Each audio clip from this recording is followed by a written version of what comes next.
Masalah umum motor injeksi poin ketiga. Nah, ini mayoritas terjadi di produk Honda. Antara lain, langsamnya naik turun nggak jelas, stensionernya kadang dapat kadang enggak, kadang lagi stensioner batu-batu, cukuk, cukuk. Nah, jadi ini videonya terkhususkan untuk Honda, tapi berlaku juga sih di produk-produk lain. Oke, yang pertama tuh di bagian sini. Nih, di bagian intake air face idle. Jadi dia langsam cepatnya. Untuk di Revo dan di Supra itu udah nggak ada. Dia adanya cuma di Vario dan Beat. Yang motor metik lah. Di CBR juga ada sih. Nah, jadi modelnya ini per. Nah, kira-kira di sini posisinya. Oke. Nah, per ini biasanya kalau udah lama nggak diservis dia jadi rapet. Dia kayak per baterai remote, baterai jam gitu. Mirip-mirip per kayak gini. Ketika pera rapat, itu dia nggak akan berfungsi dengan normal. Nah, apakah harus diganti? Jawabannya enggak. Cukup dibuka, pera ditarik lagi. Nah, itu akan normal. Jadi nggak perlu diganti ya. Nah, kemudian poin yang kedua itu di masalah di sini nih, sensor TPS.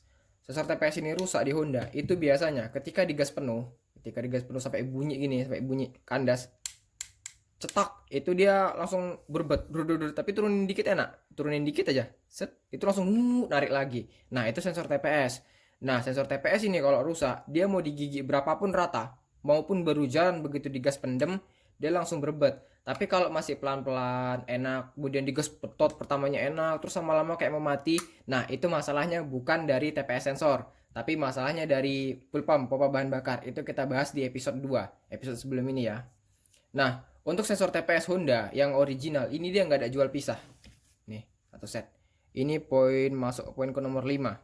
Ini dia, total body SI ataupun total body satu set. Dia nggak ada jual ininya aja sensor TPS-nya.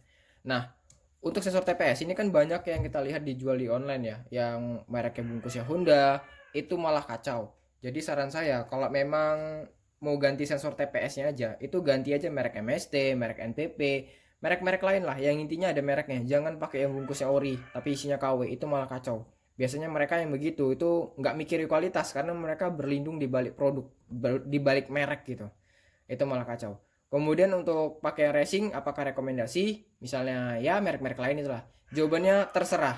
Tapi saya bilang itu sama aja. Kenapa? Karena sensor TPS itu tidak nambah performa. Sensor TPS itu dia cuma baca kalibrasi angka yang dikirim ke ECU. Jadi saya juga udah pernah nyoba ini ya, cek pakai komputer, cek pakai alat scanner, itu angkanya yang merek MST itu nggak ada lompat. Kalau merek lain saya belum tahu dan saya coba baru merek MST aja. Dan ada produk yang saya coba KW-KW itu, ada angkanya lompat, itu bikin berbet nggak enak. Di angka 45 sampai 55 tuh dia lompat jeda. 45 begitu digas lagi nggak nambah langsung ke tep 55. Nah, itu bikin berbet di RPM tengah. Oke. Kalau pakai racing sih ya coba aja tanya sama reseller langsung. Apakah itu nambah tenaga? Pasti jawabannya tidak. Cuman dia lebih responsif. Saya bilang sama aja. Kalau angkanya sama ya sama aja. Detailnya ini yang ada keluar duit lebih banyak tapi hasilnya sama aja. Kan mending original. Oke? Yang original maksudnya punya dia bukan yang racing. Ini kalau yang MST sekitar 100 ribuan deh harganya. Kalau yang original sekitar 500-an. Variatif sih, tergantung daerah juga.